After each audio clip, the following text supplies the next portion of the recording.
Southern Hemisphere Team of the Year, folks, for 2022. We've already done this for the North. Now it is the turn of the South. We're going to go through 23 guys, largely stats-based, to pick a Team of the Year.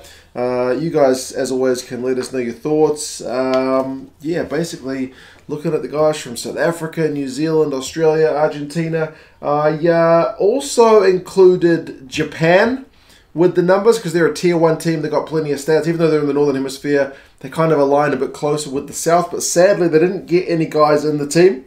I know Jimeno had an extraordinary season, but just didn't play that many games, sadly. And I don't have stats on players from like Fiji, Samoa, Tonga, and Uruguay, all those other tier 2 nations, sadly. So it's mainly the Rugby Championship teams that we are looking at. But yeah, we'll go through the team. You guys can let us know your thoughts. And I should say, I tried to filter out by guys who played at least 5 games, because you need to play a decent chunk of the season to be considered. And also, I'm going to write up a article for this for Planet Rugby as well. So if you want to check it out in maybe a bit more detail, check out the article on Planet Rugby. Did the same thing for the North as well. Props. I have to go with a South African and old Stephen KITSHOFF. I know he spends a lot of time off the bench, but Stephen KITSHOFF is just genuinely one of the best loosehead props in world rugby, and definitely in Southern Hemisphere rugby. He wins turnovers. He wins line-out steals, apparently, which is kind of bizarre.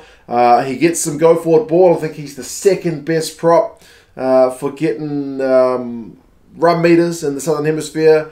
But ultimately, he's a good scrummager. That's why you pick Stephen KITSHOFF. I mean, he conceded 5 penalties in 12 games, which is generally a good marker on how one is propping a scrum.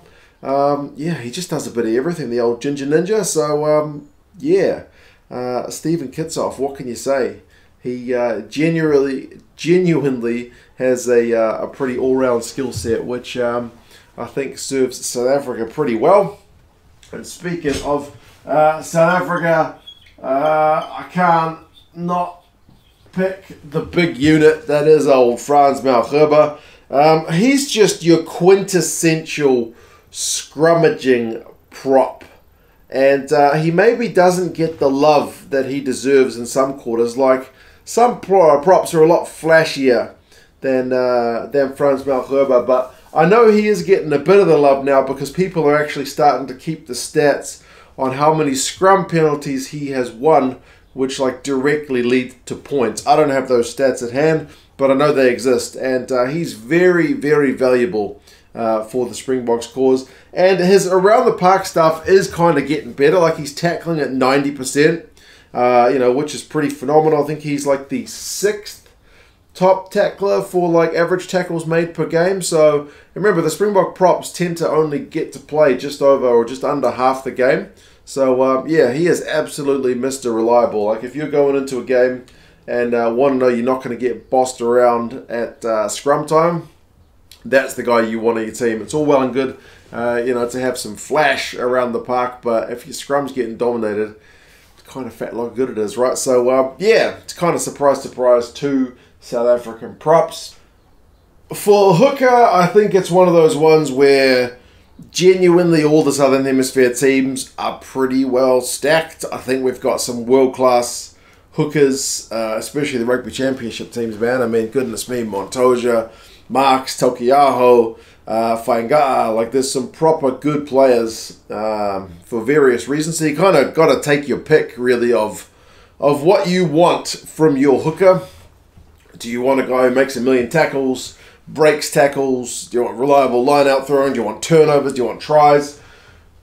Take your pick. I have gone with a offensively minded guy in Samisoni Tokiaho. I mean, his numbers are just phenomenal. I mean, 7 tries across the season is just exceptional stuff. He's the top hooker for breaking tackles. He's kind of clearly the #1 in that regard. He's even got a try assist. And it's not like he's defensively poor, man. Like, tackles at 88%. He's a proper unit at scrum time. Like, he's a big guy.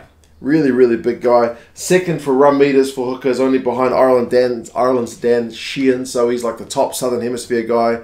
he is a real handful, and I think he's pretty much established himself as the number 1, number 2 in New Zealand. He does get dropped to the bench every now and again as they rotate, you know, Cody Taylor in and out, and they try to give Dane Coles a few minutes as well, but he offloads, I think, second of all the hookers. Like, he is just proper exceptional. I mean, New Zealand's line-out's not been that flash, but none of the Southern Hemisphere teams have been that great. I think New Zealand was like 85%.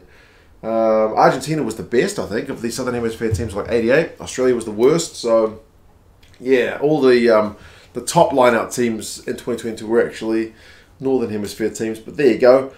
So a Kiwi and 2 South Africans. I think that's a pretty mean-looking front row. Locks. I have added another Kiwi in the veteran Sam Whitelock.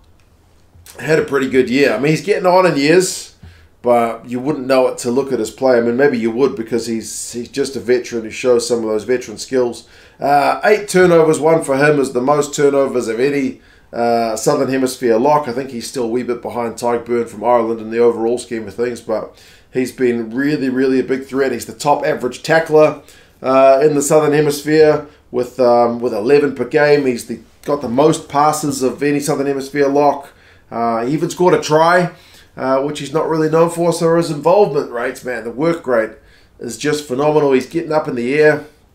So he does concede a few too many penalties if I want to be a little bit hard on him. I mean, there's one game, I think he basically said that in the post-match interview, like, discipline was poor and he put his own hand up for that. But I mean, yeah, certainly New Zealand looked better when Sam Whitelock is there in the second row. And a partner for him from South Africa. So far it's very much a South Africa-New Zealand theme, isn't it? Old EBEN ETZEBETH.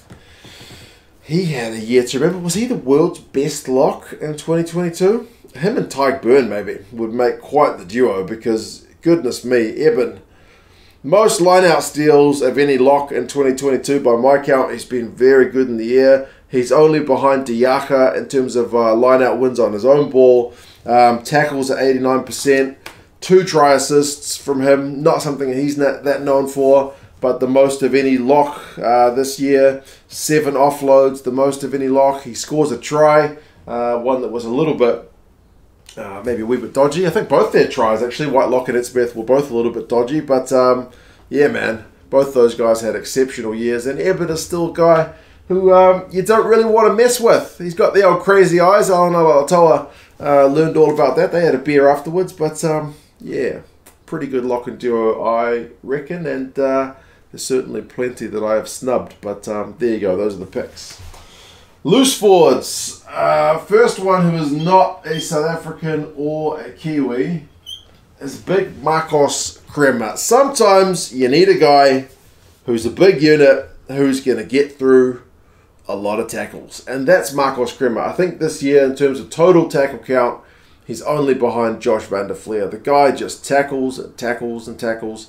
And sometimes that's the way Argentina have to play. Like, they need you to just defend for large periods. And Marcos Crema, he has been one of the best guys at it. And, yeah, 88% is his tackling rate. So he's not been letting much get by. He's been winning turnovers. He won 4. So not like the most by any means, but certainly a threat. If you give him a chance, he gets a try assist. He's getting like 5 runs a game. He's not like a huge meter eater, because he's kind of a lock loose forward. He's got that big frame of his, which sometimes struggles to get a wee bit lower. But he's certainly putting in the work, which is really pleasing to see. He's a line-out option. He wins at least, I think, 1 every game. So, yeah, man, a big bit of Argentinian timber.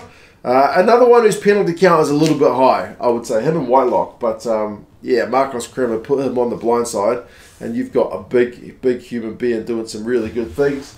On the open side, I went with Sio Khaleesi. I think maybe a little bit kind of undervalued this year in some quarters. Looking at his stats, there's some like very kind of pretty reading there. Like, he scores 3 tries, which in terms of guys who play on the open side, I think only Josh van der Fleer had more with 4. So 3 tries from him means he's getting... Fraser McCryde actually, no, and Juan Martin Gonzalez also had 4. But yeah, he's only 1 behind them. So, but still getting himself in the right places. He gets a try assist. 7 turnovers won across the year. I think he's second for open sides this year and being able to pilfer at the breakdown. It's not something, again, he gets enough credit for. He's not really known. He's known as a bit of a jack of all trades, as I'll see ya. Big clean-outs he's known for. Not so much as jackling, but he can certainly do it. He won a few line-outs. He only conceded 4 penalties in 12 games, which is you know, a lot better than I can say about some of the other guys I've picked. But yeah, man, getting some good go-forward ball. And as I say, his clean-out is among the most, I don't know, like devastating in World Rugby. If you're over the ball and he comes to clean you out, you are going to know about it. So, yeah, there you go. South African captain on the open side. And then Kiwi and ARDIE SAVEA at number 8. I feel a bit bad for Rob Valtini because Rob Valtini at number 8 for the Wallabies had a phenomenal year. But ARDIE SAVEA was just on another level.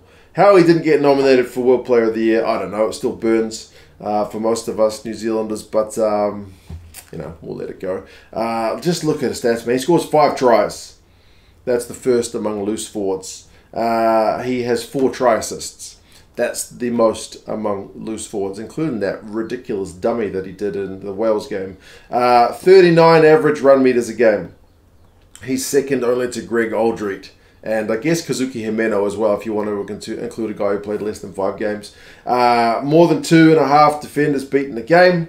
That's the most of the loose forwards. He tackles at 97%. He won 10 turnovers. Like, what didn't the guy do? He was an absolute beast. And even when New Zealand looked like trash at times this year, when we were getting beaten, he still looked absolutely world-class. So, ARDIE SAVEA, the numbers kind of speak for themselves.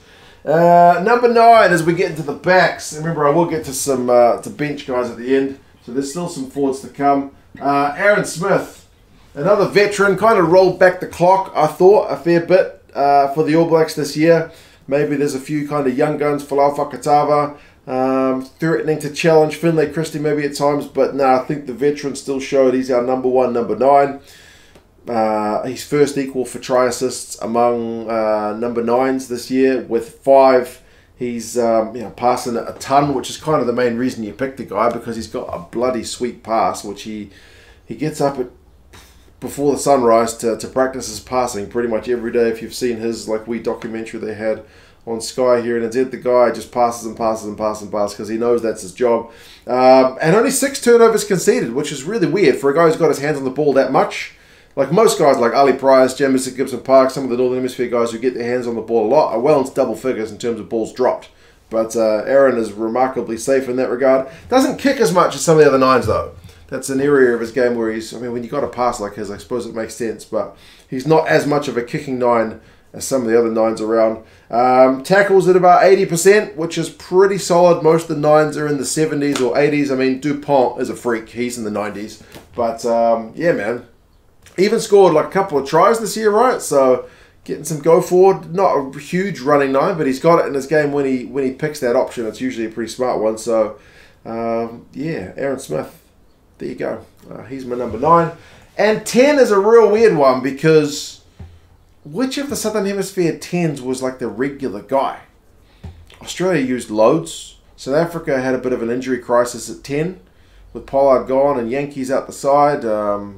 Yeah, it was a bit of a weird one. So I kind of just ended up defaulting to Richie Mo'unga. I mean, you could go Santi Carreras as well from Argentina, but Mo'unga, I know he swapped out with Barrett a couple of times, but largely pretty consistent, man. The most defenders beaten of all the fly halves in 2022 because he's you know, a pretty good ball carrier. He maybe has it not as much as like on average as like Willemse, but Willemse plays in a few different positions. He is very also offensively minded. 25 run meters a game is more than most of the 10s. He doesn't pass it as much as some of like the Northern Hemisphere 10s, but he offloads a lot. His tackling has been at like 87%. So, yeah, I'm still not sure whether Richie Mo'unga is a guy who's going to take the All Blacks to like a World Cup final, but he's consistently pretty solid, which is more than I can say for most of the 10s this year because, as I mentioned, there was a lot of rotation and injuries among some of the Southern Hemisphere 10s. New Zealand theme is going to continue, folks, as we get into the midfield. It's maybe a slight cheat with JORDIE Barrett at 12 because he played, I think, 3 games starting 12 and played a bit of fullback as well. But I kind of looked at his numbers when he played 12 and when he played fullback and the combined numbers. And either way, man, they're really good reading. Like, remember, he only got that 1 start at 12 when the All Blacks had a bit of an injury crisis in the midfield, and he absolutely bossed it. It was kind of unbelievable. He gets 5 tries across the season, and 2 of them when he was at 12, so 2 tries from 3 games at 12. It's a pretty good return. He's getting 45 run meters a game, and that's not just when he's at fullback. Like, fullbacks tend to get a fair bit of free open territory, right? But he was getting those kind of numbers when he was at 12 as well. He wins 3 turnovers. He kicks a great deal, like, both at fullback and at 12. He's kind of like, I guess, like an Owen Farrell in terms of he's got that kicking game from 12 as well. Yeah, a big unit of a guy, isn't he? His tackling numbers were good, so yeah, I think a lot of New Zealand fans would like to see a bit more of JORDIE at 12. He's been wanting to play 12 for a long time, so I am putting him at 12. He's versatile, good under the high ball, but also can play a bit of 12. 13 was a hard one because of this guy who played 5 games, which was kind of my cutoff, and I tried to go with guys who played more than 5 games, and one of these 5 games he kind of goes onto the wing. But for what limited amount we saw of him, 5 games, as I said, was the minimum. Bloody hell, he was good. Look on your arm. Goodness gracious me. He kind of was on another level. Like 56 meters a game was easily the first of the 13s. That includes Rieko Ioane, who got through some run meters as well. Over a clean breaker game, the first of the 13s. He passes it a ton. He wins like 3 turnovers in his 5 games. He gets a try. He gets a try assist. When he's fit, he's easily South Africa's best 13, and he's one of the best 13s in the world. The fact that he plays 5 games and gets a nomination for World Player of the Year just speaks to the impact that he had when he was on the field. So, incredible, incredible guy. Yeah, I want to see him fit and firing for 2023 because he is a pretty special player. Outside backs on the left wing, it's another Springbok. And old Kurtley Arendse. Kurtley Arendse, 7 tries in 7 games is legit incredible. Like, those are not numbers that just, fall into your breadbasket because you're lucky. Like, that's a guy backing himself, man. Like, for a guy with very little experience, yeah, incredible. He's probably my favorite player at the moment, just in terms of, like, excitement machine, edge of your seat when he gets the ball. He's got a try assist. His 71 average run meters a game is second only to James Lowe from Ireland. So he's the top Southern Hemisphere guy. He's getting over a clean break a game, which is second only to Will Jordan. He tackles at 78%, which as far as wingers go, is generally pretty solid. I mean, I know Boffelli from Argentina kicked a ton of points, but in terms of pure offensive action, if you've got another goal kicker in the team, you don't need a goal kicker. Kurtley Arendse, phenomenal. Phenomenal. Speaking of this guy, Will Jordan, I couldn't not include him. He's like Arendse in that he's just a game breaker. He's a freak in the best sense of the word, man. Does incredible stuff. I mean, his 1.3 clean breaks a game is just higher than Arendse. He's the top guy in the Southern Hemisphere for that. 4 tries in his effort for the outside backs is second only to Arendse's 7. He's getting 10 meters a carry, which is first in the Southern Hemisphere guys. He wins a couple of turnovers. Tackles at 80%. Yeah, man, both those guys are just deadly. So, yeah, I wouldn't like to face a team which had those 2 guys. I mean, I know you can pick some big units, like Caleb Clark's a big unit, so there's certainly some bigger bodies. Mary Korombete, some big units out there, but in terms of pure skills, clean breaks, cutting guys, Arendse and Jordan, pretty deadly. And then fullback, if you had told me a couple of years ago I'd be picking Willie le Roux as my fullback of the year, I don't think I would have believed you. The guy didn't used to be able to catch a ball. He was really frustrating to watch, quite annoying in fact, just to see him drop and drop and drop balls again and again. And then in that documentary they said he had a hand injury. it must have been true because the guy can catch the ball now. And he can distribute like nobody's business. 8 try assists from the outside backs. The next best is 4.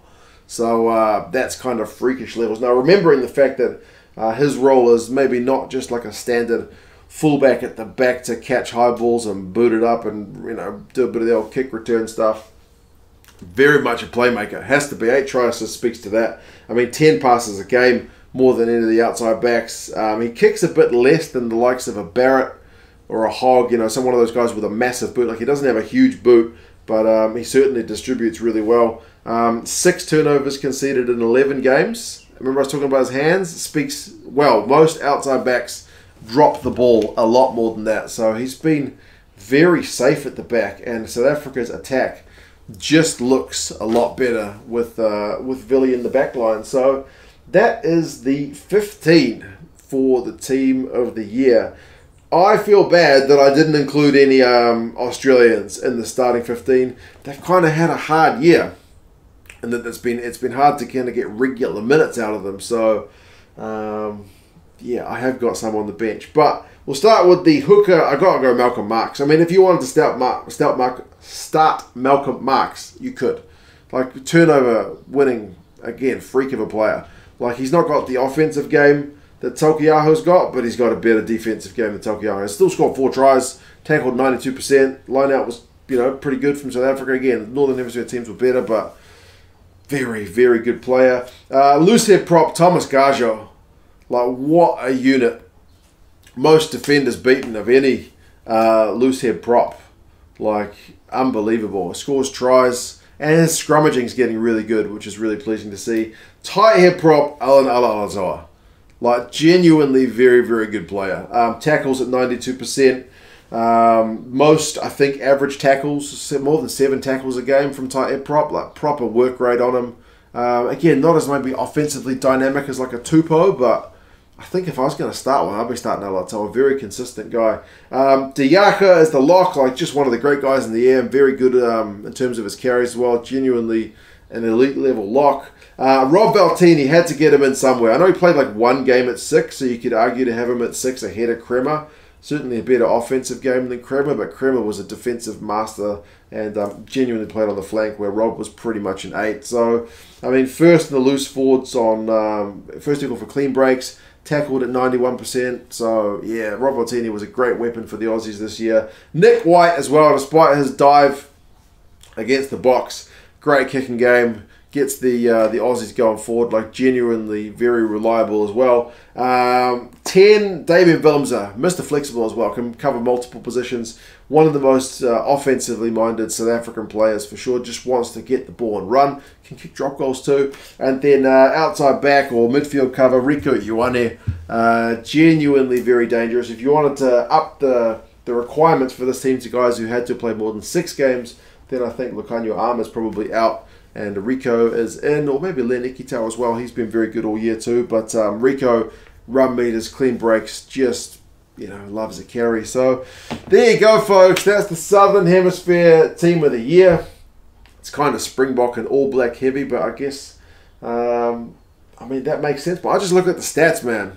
Largely, it's the stats talking. So, I mean, I got my own thoughts on the guys as well, but... And it's not all about stats. Stats can be a bit misleading, but, I mean, sometimes when you look at a guy like ARDIE SAVEA, you know, just incredible. Guys like LaRue, the stats really back up just how well he's played this year. So there you go, folks. That is what that is. You guys let us know your thoughts. As I said, check out the Planet Rugby article. And, yeah, I'll talk to you guys again soon. See you later.